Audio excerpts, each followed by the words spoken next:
Hi everyone, Tony Costa here from Toronto Apologetics. So glad that you could join us. I'd like to remind you, as always, if you have not done so already, to subscribe to Toronto Apologetics. It's very easy to do. Just go beneath the video and click on the subscribe button, and you will be immediately subscribed to our channel. We also ask that you like the video and share the video with others. Today, I'm going to be talking about a brief clip of an Islamic Imam that is talking about fighting the West and subjugating the West and bringing non-Muslims under the state of Islam. In other words, we're going to be looking at um, what this Muslim Imam has to say about jihad.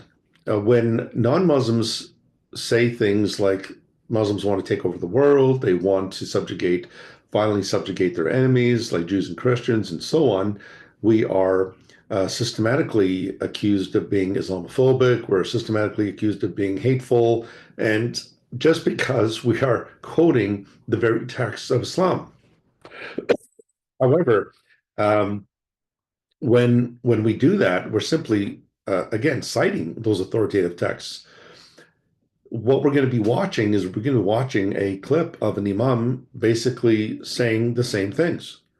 Now, when Muslim imams say that Islam is going to conquer the world and violently subjugate its opponents, and again, there are other clips of this in my YouTube channel that you can look at where Muslim imams have said this. Um, are those imams being Islamophobic when they say that?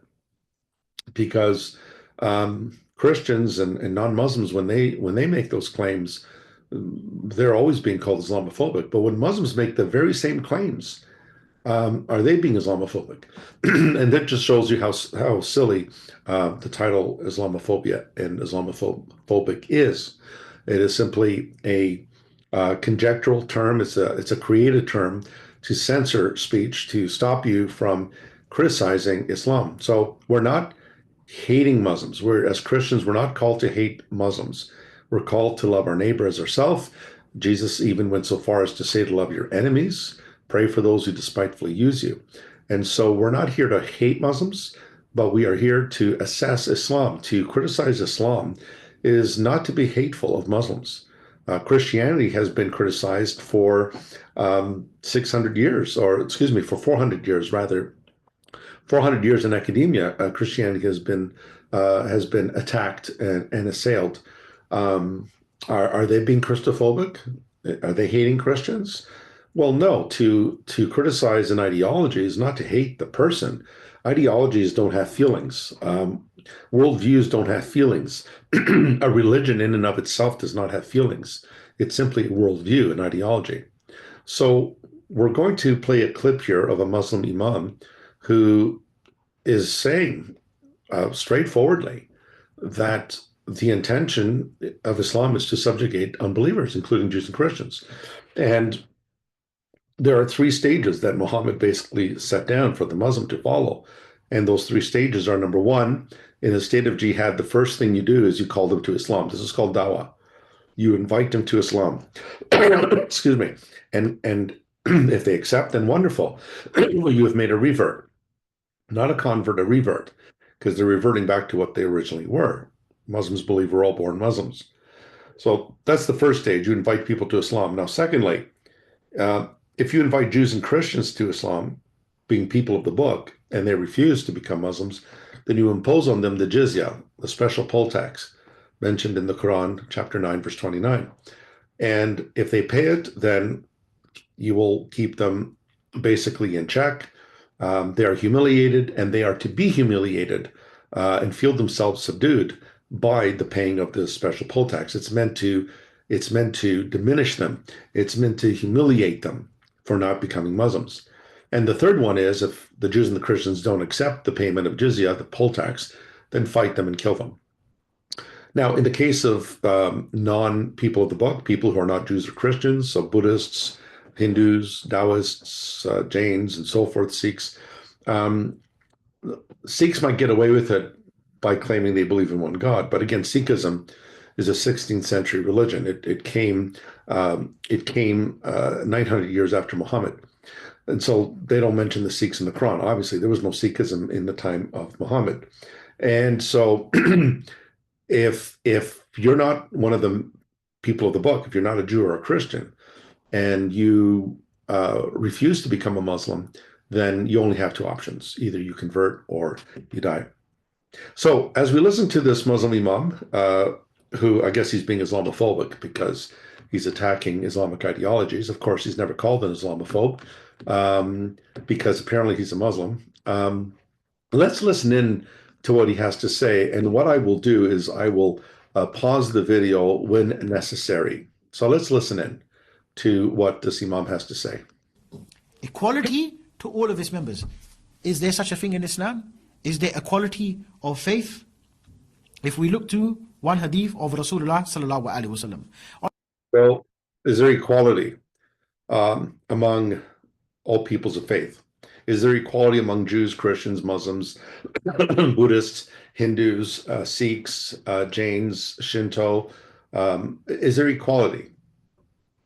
Well, in the Judeo-Christian worldview, the view that God has made all humans in his image, we are equals in terms of our human rights, in terms of our human integrity.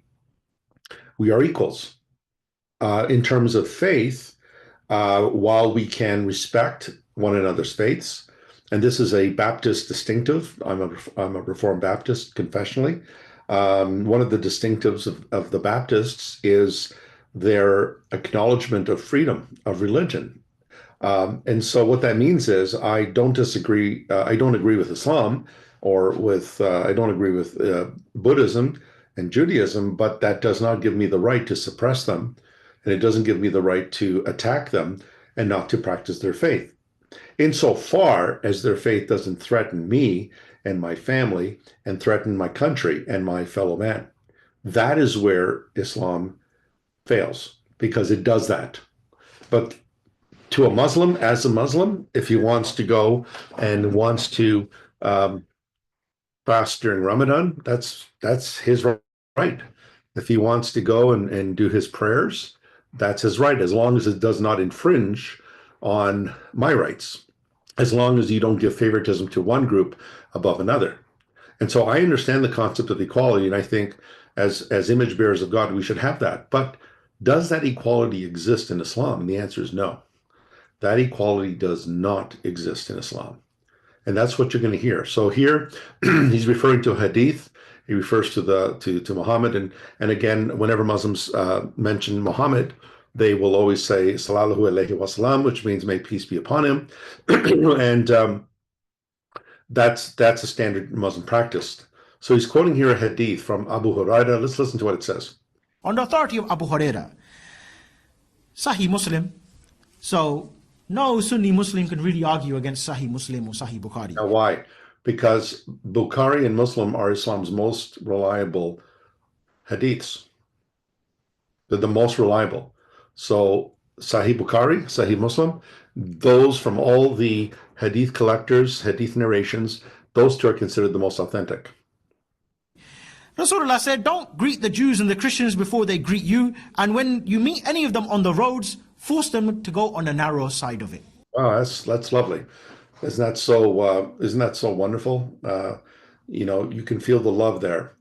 In other words, what Muhammad is saying is in that hadith is you don't greet the Jews and the Christians before they greet you. In other words, if you're walking on the street and you see a Jew or a Christian, don't greet them first. Let them greet you first. Well, what does that say? Well, it says you're superior to them. You're better than them. You're above them. So when you hear people say things like Islam teaches equality and equal rights, it does not. It does not. Its foundational texts do not teach that. Definitely this hadith proves that point. So in other words, a Muslim is walking down the street and there's a Jew and a Christian, and they're not supposed to greet them. So the standard greeting in Islam, excuse me, when a Muslim meets another Muslim, they will say wassalamu alaikum, and meaning peace be with you, and then they'll say alaikum assalam, upon you be peace. So you're not supposed to greet the Jews and the Christians unless they greet you first.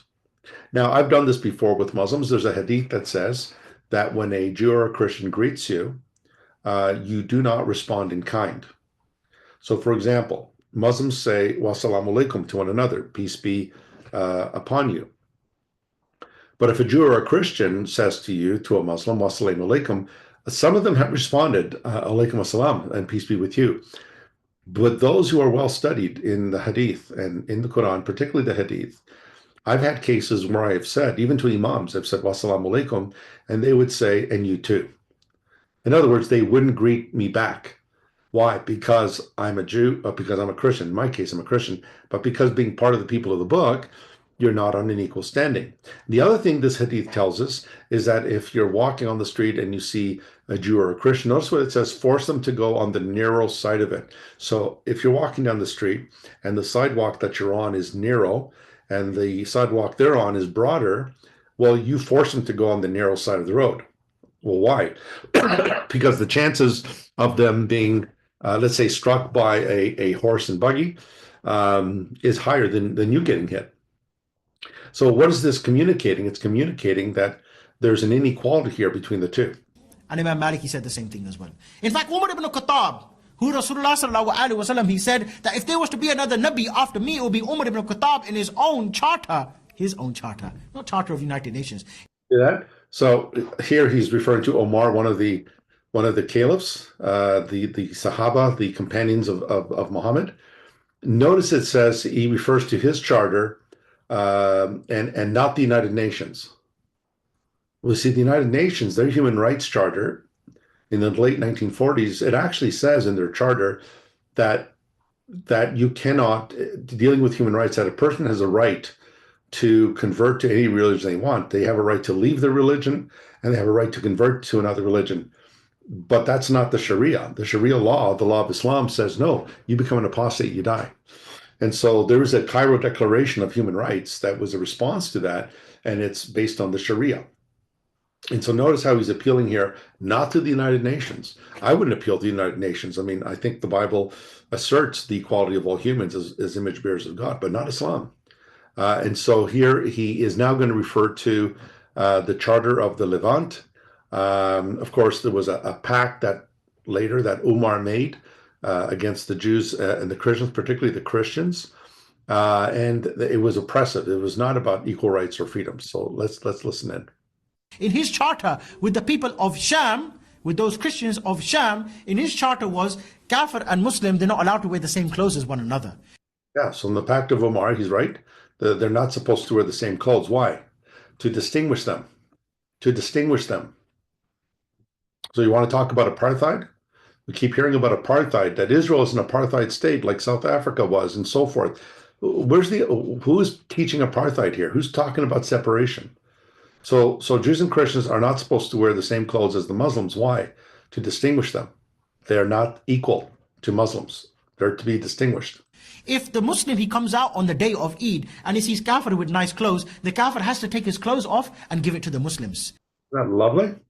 So Eid, so at the end of Ramadan, for example, if the Muslim comes out and the Jews and the Christians are wearing a nice they have a nice Gucci bag and they're wearing a Tommy Hilfiger pants and shirts and so forth. The infidel, the kafir, that is the non-Muslim, is obligated to take his clothes off and give them to the Muslim. So now you've got thievery. Now you're stealing from your neighbor. But why do they teach this? Because the Muslim is greater. They're above the non-Muslim. I thought it was only whites that taught white supremacy. I thought that only white people were guilty of white privilege. Is this Islamic supremacy? Is this Islamic privilege? Is this Arab supremacy? And Arab privilege? Certainly sounds like to me. So now the unbeliever has to take his clothes off. He's got to take his designer jeans off and give it to the Muslim. This is not equal rights, folks. So is this man Islamophobic by any chance? If you notice behind him, he has the black flag of Muhammad, the black flag of warfare that has the Shahada written on it. The Kafir, when he walks inside the street, he has to wear a red belt around his neck and he has to have his forehead shaved. Is that lovely? So the non-Muslims, they have their own dress code there. They got to wear a red belt. They have to have their foreheads shaved. Very interesting. Does that sound like equality? Does that sound like human rights? But what do we hear in the media? We keep hearing how Islam teaches human rights. It's all about equal rights. It's all about women's rights. No, that's not what the text say. That's not what the text say. And he has to wear two shoes which are different from one another. I used to do that when I was a kid. Sometimes I'd walk out to go to school with two shoes that are different. Sometimes I'd have my right shoe on my left foot and my left shoe on my right foot. But notice he has to wear two shoes that are different from one another. This is, again, utter humiliation. They're doing this to humiliate the non-Muslims, particularly the Christians here. This is done to humiliate. And yet, what do we keep hearing? Christians lived better under Islam. They lived better under Islam, and Jews lived better under Islam. No, they didn't. That is a bald-faced lie. That is a bold-faced lie. That is propaganda, nothing short of propaganda. So just listen to the words that this Imam is saying. It's absolutely hateful. He's not allowed to, and he's not allowed to walk on the pavement. He has to walk on. He has to walk in the middle of the road. Oh, so now see they can't even walk on the pavement. He's got to walk on the middle of the road because you see he is a second-class citizen to the Muslim. Now, why are we not hearing this here in the West? Why are we not hearing this in Western media? Why are we not hearing this in the classrooms? Well, maybe in academia, universities, and so forth, they'll talk about it, but the general populace has no clue about this. The Western media is absolutely asleep to the reality of all this. And he has to ride on a mule. And that's only. It is right on a mule, a slow-moving animal. Again, it's humiliation. For the adults, not for the children. And you can see how Islam would make the child become a Muslim. How's that? So there's the pressure to make them feel humiliated, to make them feel subdued, and the end goal is to force you into Islam. To force you into Islam. But remember, there's no compulsion. There's no compulsion in religion. That certainly sounds like compulsion. So, and again, is this man being Islamophobic by quoting the Islamic texts? If he's not, why am I charged with being Islamophobic for citing the same text he is? The kafir, or the child growing up in a state of kufr, he will turn to Islam. Why?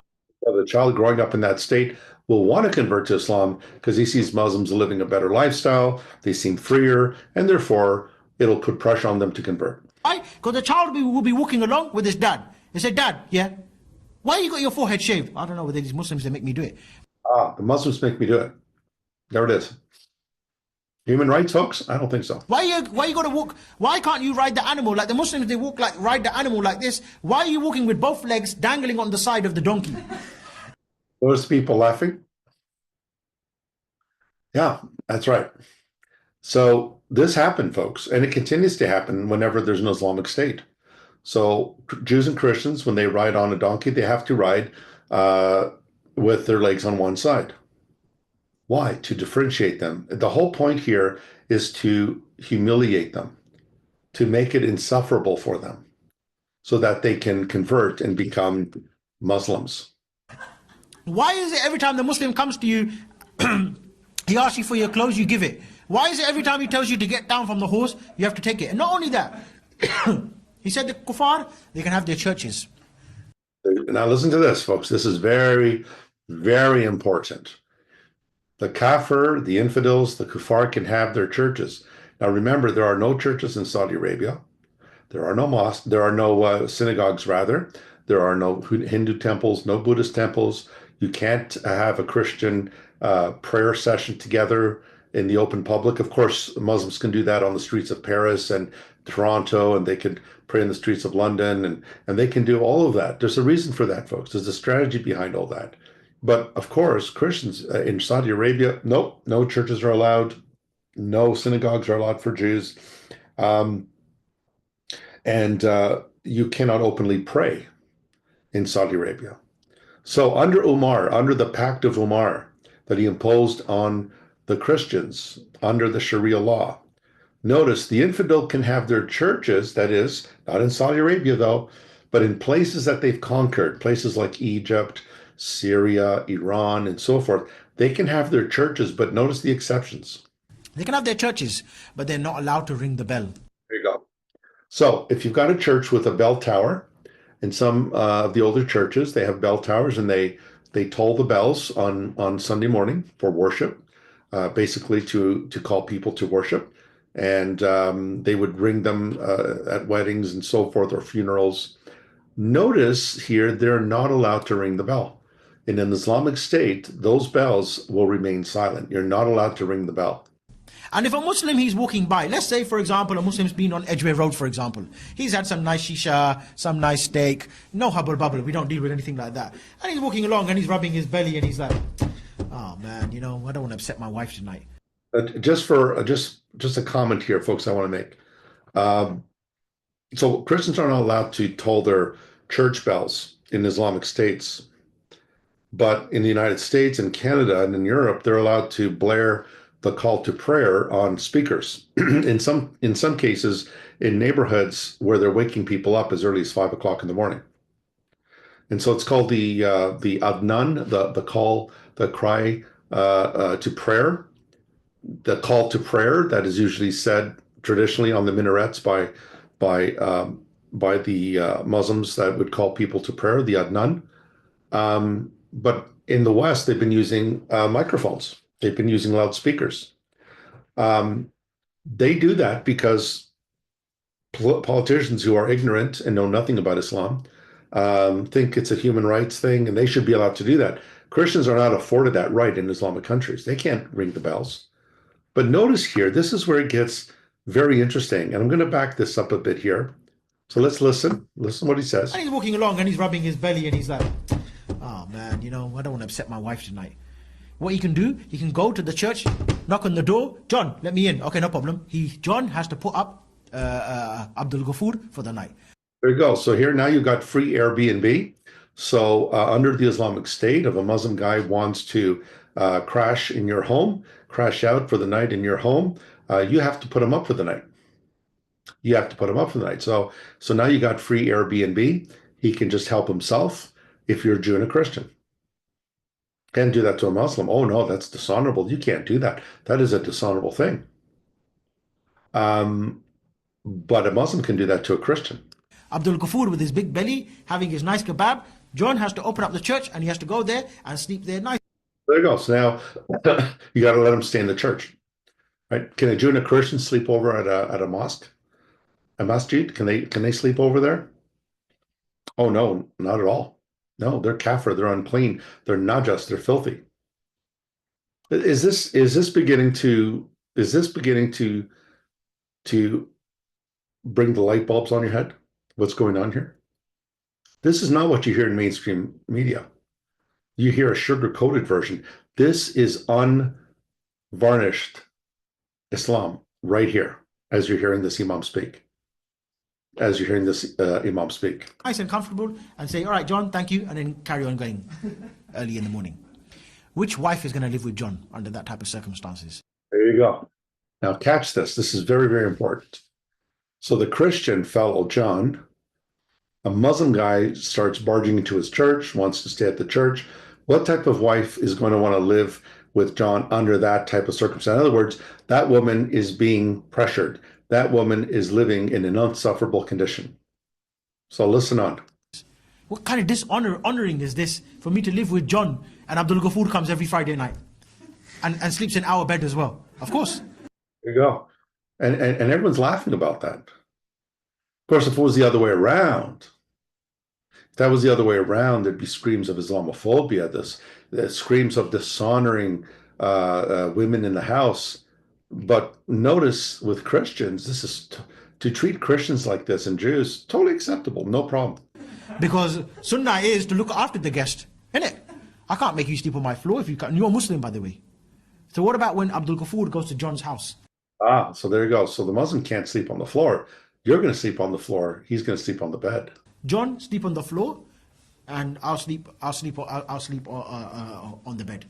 There you go. Just took the words out of my mouth before I even said it. I didn't even know he was going to say that.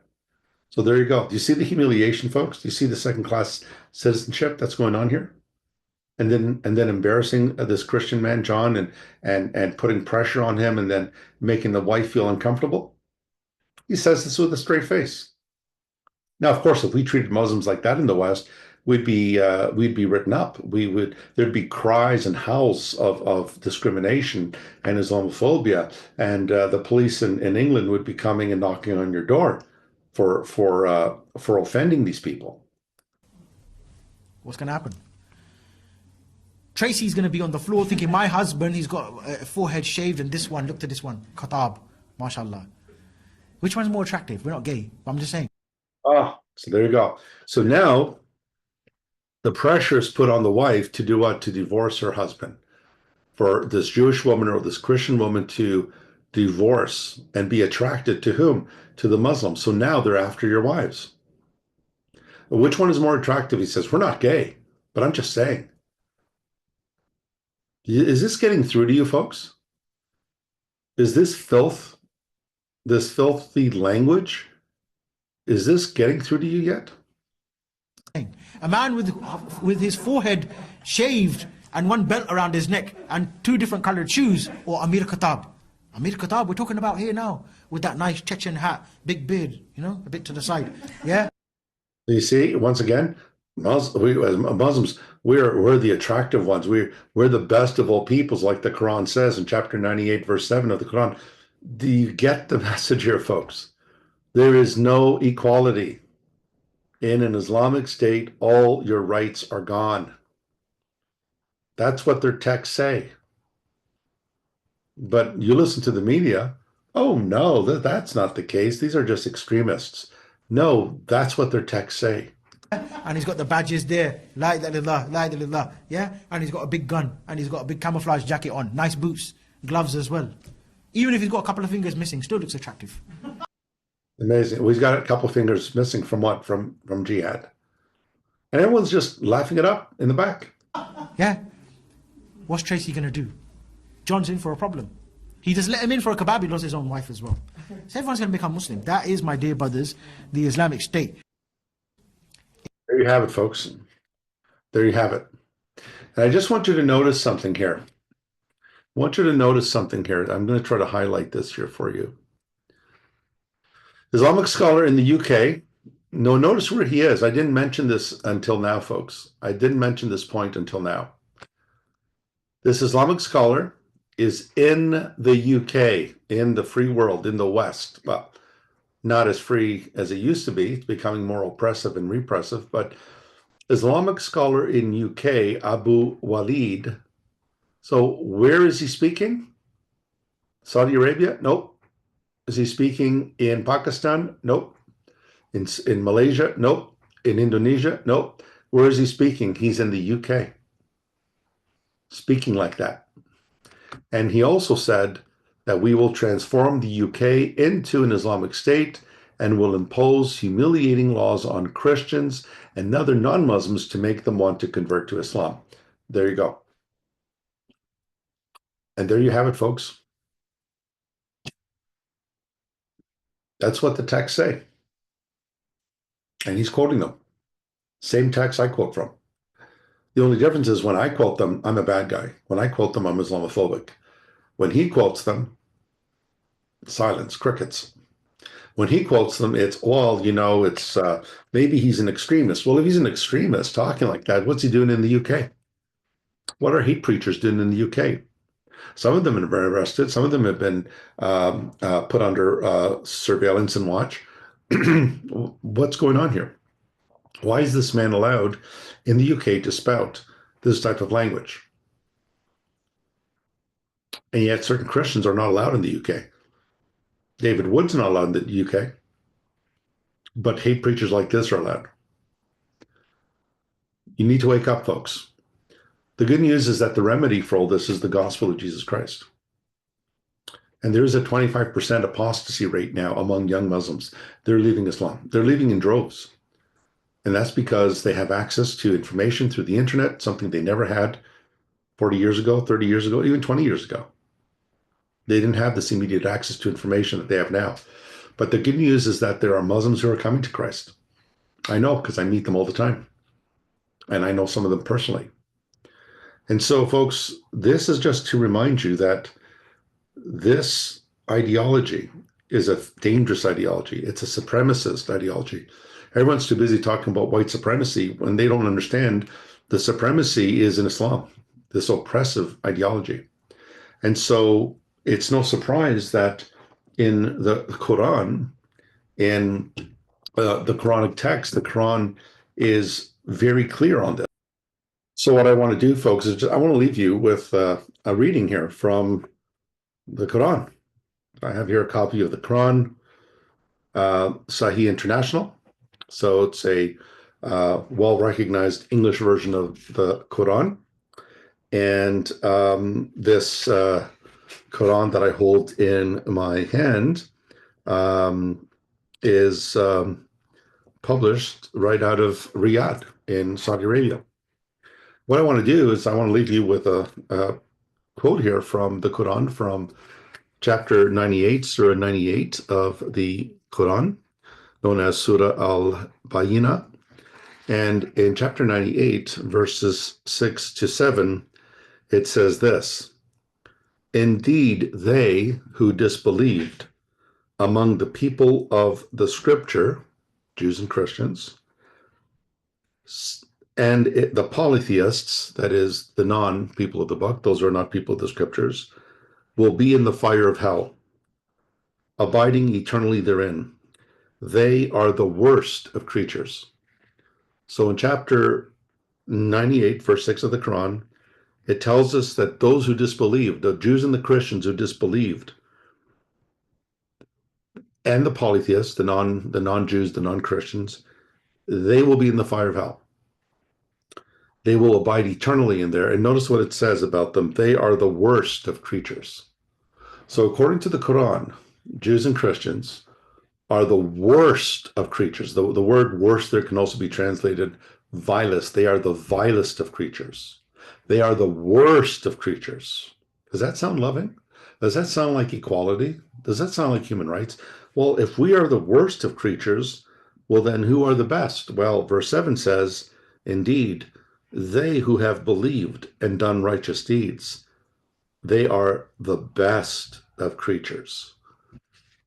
And this refers to those who've submitted to the Muslims. The Muslims are the best of creatures. And those who reject Islam, Jews and Christians and non-Jews and Christians, they are the worst of creatures. That's right out of the Quran, folks. Chapter 98, verses 6 to 7. Check it online.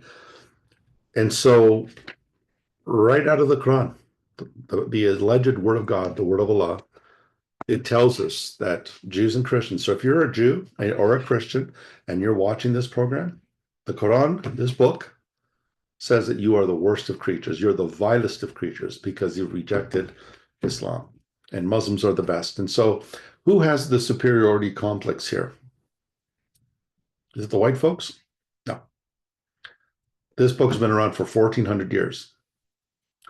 And this book has made it very clear that non-Muslims are the worst, vilest.